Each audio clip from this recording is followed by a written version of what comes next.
Golly, that's good. I cracked myself up. I still haven't found my first Blantons. That's different. I really like that. They're like together, like peas and carrots. That's funny. Sometimes accidents are good things. Peychauds or Pechauds or Pechaw. This is not what I expected.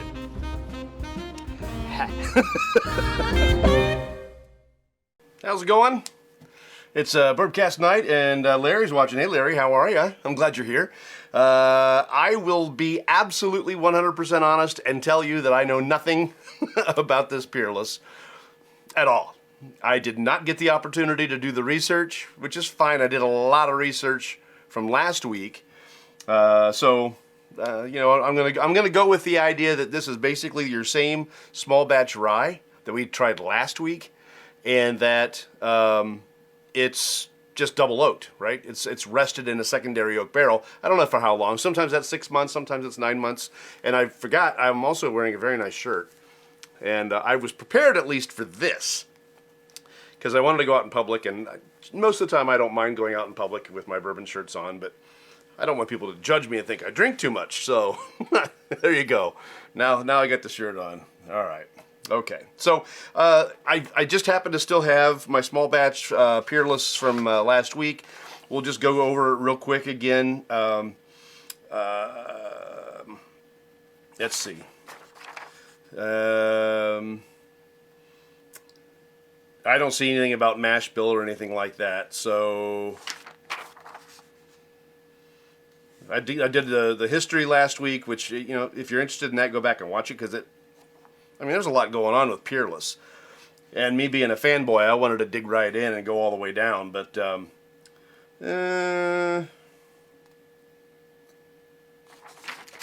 yeah, I don't really see anything that's new territory, and I don't see anything that I need to regurgitate, because, again, there's no information on the mash bills. It's all kind of undisclosed.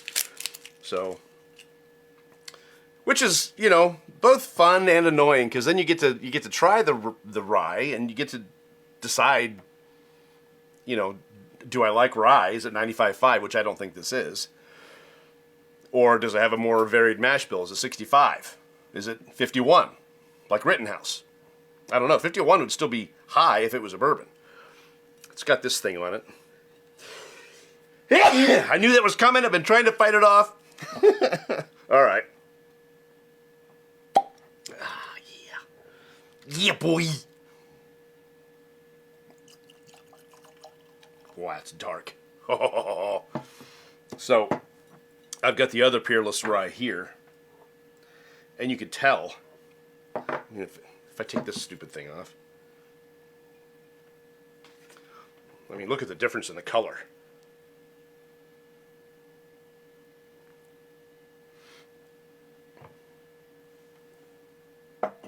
Incredible! Alright. This might be a quick one tonight, because I don't have a whole bunch of history stuff, and I didn't come prepared with, like, factoids. The only thing I'll tell you that I'm finding out about right now is that Eagle Rare from Buffalo Trace is coming out with, like, an ultra age, like a 23-year. It's supposed to be almost like the way Scotch does it. And I was reading that they might actually refrigerate it to keep it, you know, usable at 23 years. I didn't look at the price point. I didn't want to know, but that's what they're talking about, is this Eagle Rare from Buffalo Trace that's supposed to be like superly long aged, like Scotch would be. So, I don't know. All right.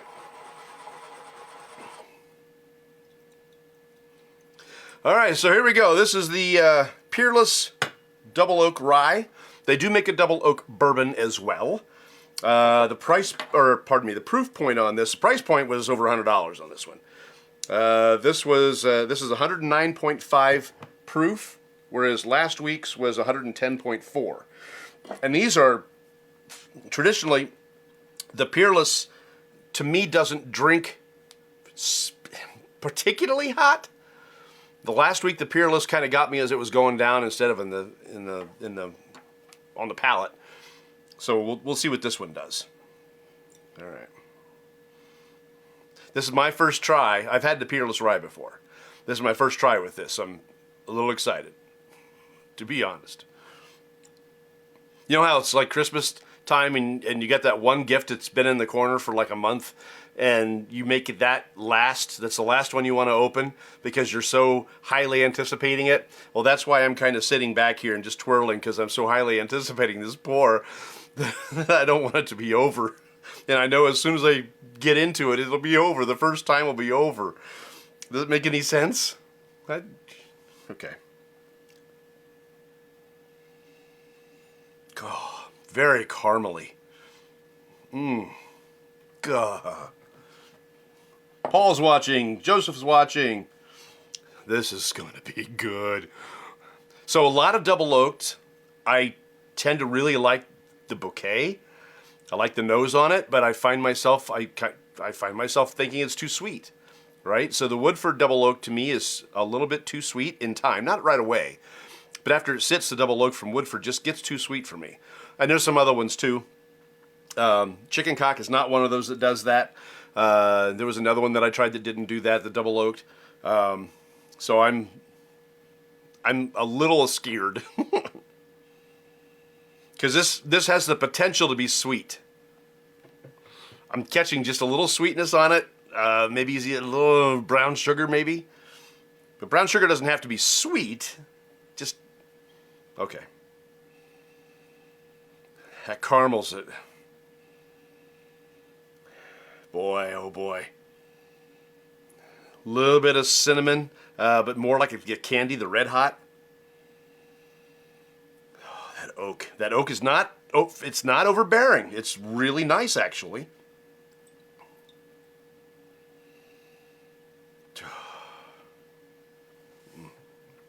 I'm trying to pick out more, but I'm finding myself distracted by wanting to taste it.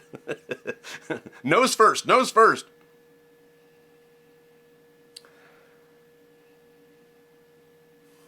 Yeah, so that cinnamon candy, caramel, oak, but not too much. And there's something else. Believe it or not, I'm getting a little bubble gum. That's what makes me worry, and brown sugar. That's what makes me worry it's going to be too sweet. Because there's a lot of sweet coming off the nose. And I'm not catching like leather or tobacco or any of those darker notes. And I'm going to look for them this time. I'm going to specifically say, all right, this is what I'm looking for. Darker notes, raisins, things like that. Prunes, something.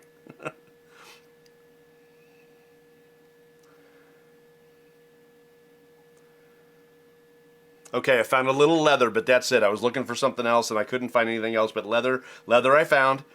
It's the Corinthian leather. It's deep and rich, and it's way down there, and it's time to taste it, because I can't wait anymore.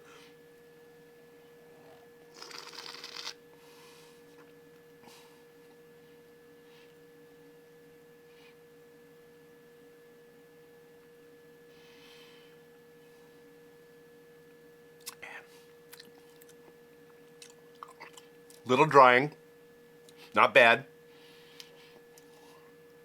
Boy, it's just holding on to that glass. All right, so the bloom is just like the Peerless I had last week, where it doesn't do a whole lot, and then suddenly, after you swallow it, it blooms. And I find myself disliking that in a lot of whiskeys, but in this one I don't. In this one I don't dislike that at all.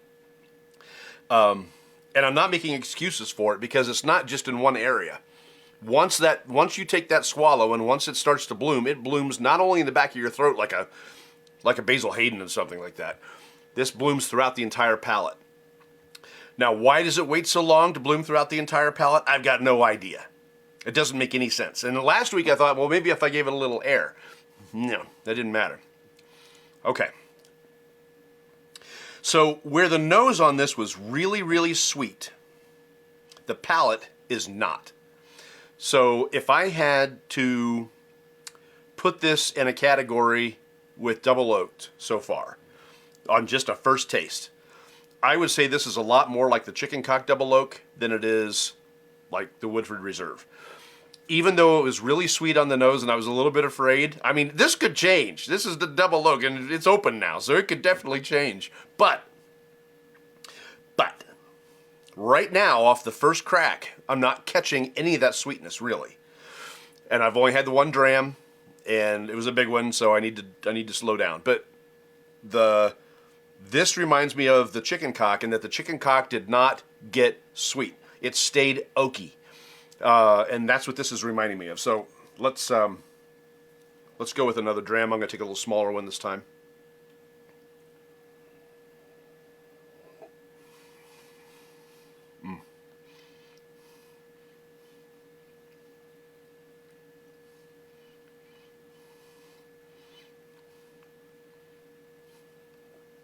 That was a good idea to take a smaller dram. I got some flavors out of that one. I'm getting a really dark caramel, almost a smoked caramel or burnt caramel. Burnt not being burned, but burnt. Those of you who know caramels will know this, or caramel.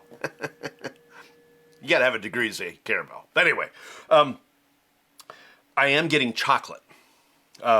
Like a dark baker's chocolate, specifically.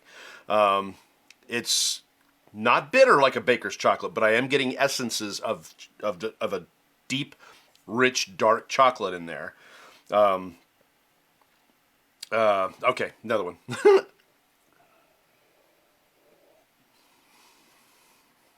Mm-hmm.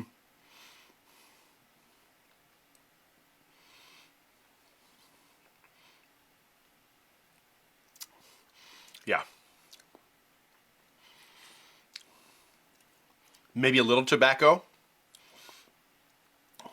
There is some sweetness to it. It's not completely gone. There's definitely a little bit of a brown sugar sweetness to it, but it's very sedate. It's just enough. Just enough to give it a counterbalance to those more earthy type of expressions I'm getting. Hey, Bill. How are you, sir? The Peerless Rye Double Oak. I don't know if this says small batch on it. It doesn't. But I think this is the small batch that's been double oaked, and that would seem to make a lot of sense. Just a couple things from last week that I want to remind you about, because I think it's really interesting. All of their expressions are either at near or are at barrel proof. And they use a sweet mash process. So it's a very particular, very exacting science when you're doing sweet mash. Sour mash, you're looking for a level of continuity as far as flavors go, and as far as like acids and things like that go. The sour mash process tends to be safer as far as bacteria and things like that. Sweet mash process is safe. There's just a lot more work attached to it, and they don't reuse any of it. The stuff that would normally be recycled back into a sour mash process is either thrown away or recycled or put in a compost pile, or it's fed to livestock, particularly pigs. So this is a sweet mash process. It's quite good. Kara's watching. Hey, Kara, how are you? I'm glad you're with us. It's cool that you're with us. I don't know if I've seen you come across the Bourbcast before, so I'm glad you're here. So cool that you're here. All right. Gonna keep going. Do one more of these, and then I'll put it on water. See if anything else happens now that I've given it in a minute.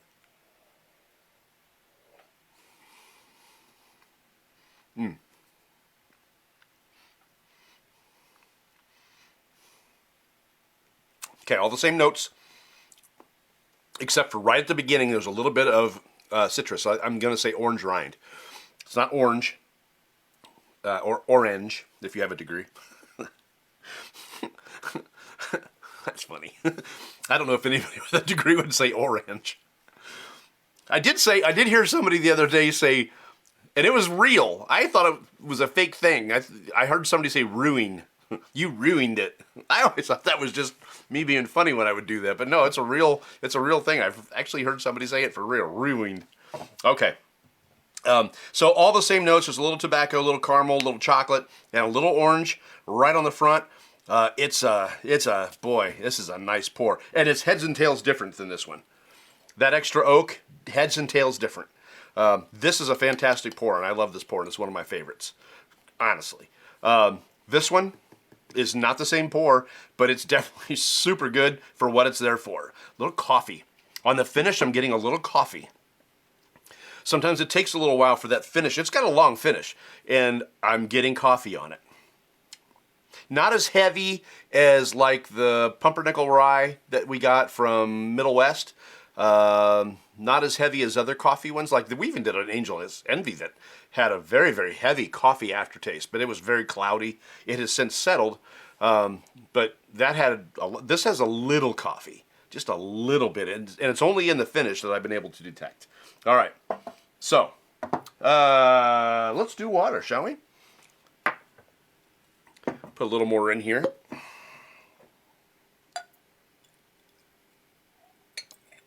I will tell you, it's going to be hard to stay out of this one. This is yummy. This is yummy. All right. All right, let's put a little water on it, see what happens when we open it up. That was probably a full milliliter because I gave it 2 squirts. You know, when I add water, I like to do it measured, so that way I don't accidentally add too much. So I want to make sure I'm not missing any comments. I don't think I am. All right.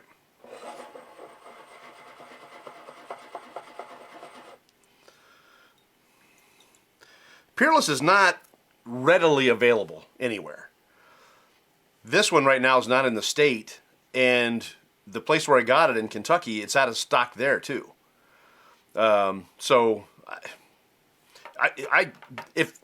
so I have never taken a full distillery tour. I need to. I know that. I've been to different gift shops, some of them several times, but I think I want my first distillery tour to be Peerless. I don't know why I'm such a fanboy. I don't know. But I have never had a Peerless I didn't like. There are some expressions I haven't had yet. There's the, let's see, in the ryes they have a distillery only single barrel rye. They have an absinthe barrel rye, which I think I would really like, and a double oak rye, which we're having now. In the bourbons they have the single barrel, the small batch, distillery only single barrel, a rum barrel, and their double oak. Hey Chris, how are you, sir? I'm glad you're with us. We're doing that double oak from Peerless Rye, and I've been to Old Forester, I've been to Angel's Envy, I've been to a bunch of them. I've never taken a tour of any of them, but I just was at New Riff not long ago. But I think my first tour is going to be right here. Excuse me. All right, so add a little water to it, give it some swim, get it all mixed in a little bit.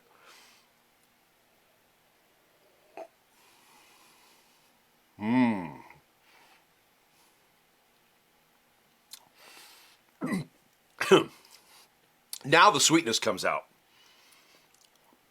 I'm actually catching a bit of a botanical. I can't tell you which one.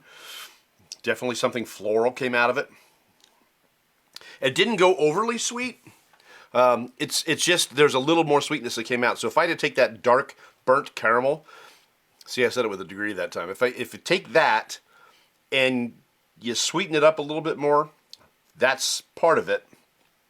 I caught a little vanilla, which I didn't catch before I put it on water, which is nice.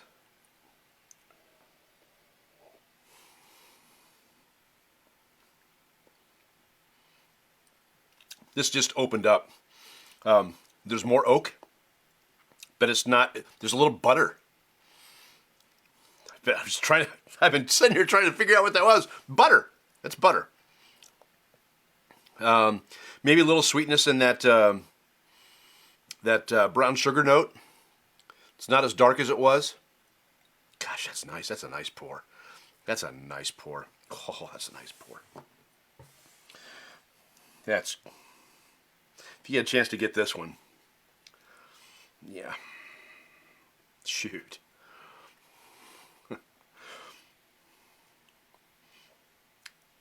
This, again, most of the time I say don't waste this in a cocktail. And the purist in me is still screaming, don't waste this in a cocktail. But by golly, I'd love to try this in an old-fashioned. I wouldn't even smoke it. I wouldn't need to. I bet this would be fantastic in an old-fashioned. Oh, okay. I might do that after the Bourbcast is over, because I don't have anything here. I'd have to go upstairs. You'd have to sit there and look at a blank screen.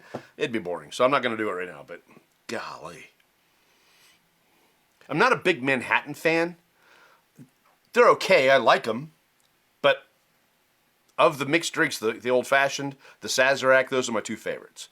And I just think I just think this would be really good in an old-fashioned. All right, so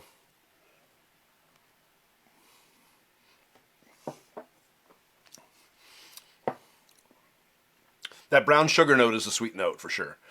I'm not getting any honeys. I'm not getting any salted caramels. I'm not getting any of that stuff. None of the normal sweet notes that you would get out of like a Buffalo Trace product. And not sweet like Woodford either. It really is more earthy like Chicken Cock. Only I think it's better than the Chicken Cock Double Oak. The Chicken Cock Double Oak was good.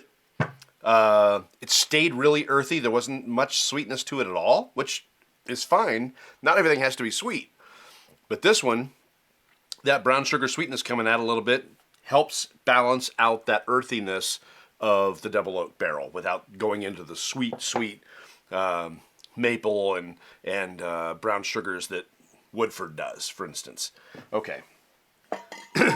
So, pulled out a brand new gorgeous ice sphere, and I'm making a couple more because in my lust to have a whole bunch of them, I bought that Wintersmiths, and I can make really gorgeous ice spheres with the Wintersmiths. I can make 7 at a time.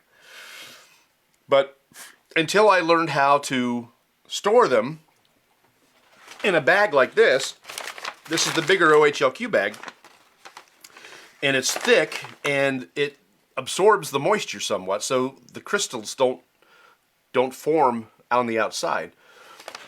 Before I was doing this, I was putting them in baggies, and then they're not gorgeous anymore. This is gorgeous. And the big thick bag is what you want. So when I was doing retail, I had somebody come in specifically and say, give me the big bag, because I use it for my ice. And that's where I learned it. And it's cool. It's learned. Or it's a learned behavior. And there we go. And it's one that I'm happy that I learned. That's enough. So if you guys are leaving comments, I'm not seeing it. And I'm going to try to figure out a way to get back out and see if there's any comments. I'll do a refresh here, because I don't want to miss anybody, you know.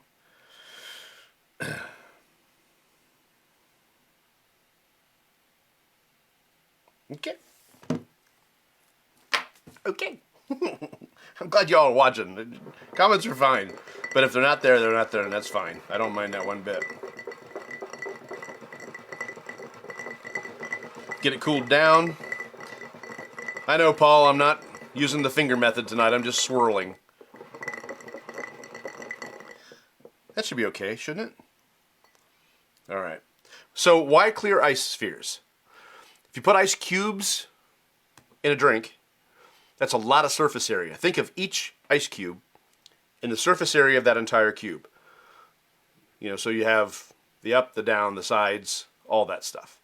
That's a lot of surface area. With an ice sphere, one ice sphere, you only have one surface, not a whole bunch of surfaces. So that one surface is going to erode, it's going to melt, right?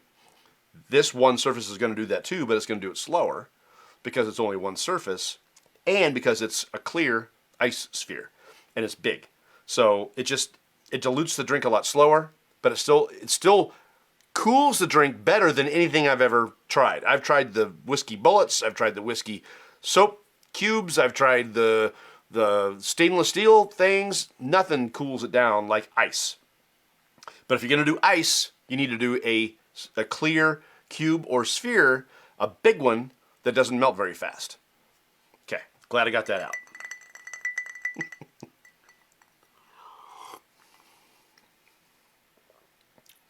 Okay, it's holding up very nicely on ice. A lot of those flavors are still there. The oak really comes out. That's why I said if I did an old-fashioned, I wouldn't want to smoke it, because the oak is prevalent enough in this that I think smoke would maybe be too much. I need more of the sweet from that sugar cube or from that simple syrup that you decide to use. I need some of that in my old-fashioned, not more smoke. Could it do something nice to this? Yes, I'd have to experiment. But right now, just off of knowing what I know, I think that this in an old-fashioned with just the simple syrup would really make my day. But just on ice,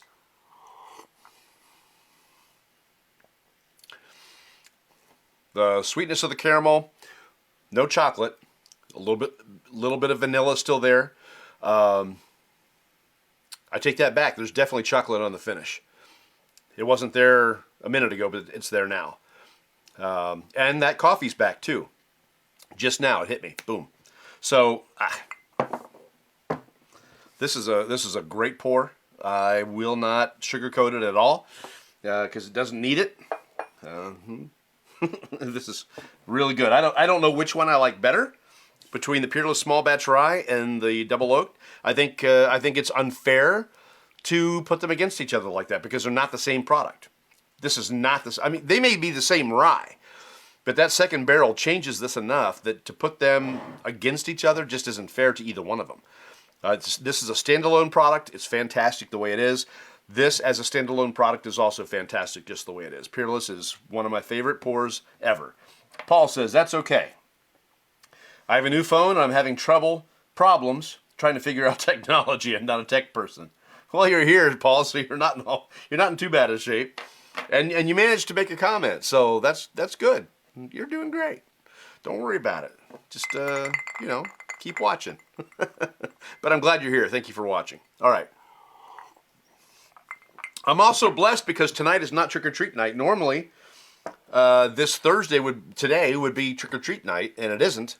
They moved it to Saturday this year, so woohoo! I get to be here and not upstairs handing out candy. All right, so next week there are going to be 2 Bourbcasts. We're going to do one on Tuesday, which is Halloween. And then we're going to do another one on Thursday that I had not originally planned to do. So I'm going to need to pick out a pretty decent bottle. And I think I know which one I want to do. But let's go with what's going to happen on Tuesday, Halloween first. And that's this bad boy. This is the Von Payne. Now, I've had some people tell me this is a distillery out of Florida. I actually got a chance to talk to some of the people from the distillery on the phone back in, I think, August. And nice folks, and they love it when their product sells well. I will tell you that there are some people who will travel hours to pick it up if they know where it is, so they really, really love it. Other people, stop that. It's freaking me out. It's almost Halloween. There's a gargoyle in front and it's moving on its own. But there are folks who probably want it just for the gargoyle on top, which I'll be honest. You actually pour this stuff through the gargoyle's mouth. We'll do that next week. But, I mean, there's part of me that thinks that is, ew. I mean, I get it. It's cool. But at the same time, it's like, it's puking into my glass. Anyhow, so I've had this bottle for a while. And it's time to open it next Tuesday on the 31st of October. We're going to open up for Halloween. And then the one I think we're going to do after that, for the bonus, since we have a bonus Bourbcast next week, this will be the bonus, I guess. But this is Watershed Bourbon. This is a special pick that came from the Maumee Valley Whiskey Society. They went down and did their own single barrel pick, and this is it. Now, I have not had any Watershed on the show yet. I have tried this. I went to the Whiskey Society's headquarters, and they gave me a little snort of it. And I'm going to open this one early, by the way. This will not be a neck pour. This will not be a fresh crack. I'll probably open this tonight. I'm not going to drink any of it, but I will find a large vestibule. I'll find a big cup. And I'm going to pour it in the big cup. And then I'm going to pour it back in the bottle, and then it'll have a week to sit there and open up, and that's what we're going to do for Thursday. So this is Tuesday, this is Thursday. I'm looking forward to them both, and I'm looking forward to having you join us for both. It's going to be a fun time, and then we'll get back on track with regular Bourbcast as previously scheduled. All right. This one was previously scheduled, but it was previously scheduled for next Thursday. And I thought, it's like Christmas. Once Christmas is over, you don't want to go back to Christmas because it's over. Thank gosh. It's over. Halloween's the same way. So let's just do it on Halloween night. It's a Tuesday, so you're not going to be out partying much.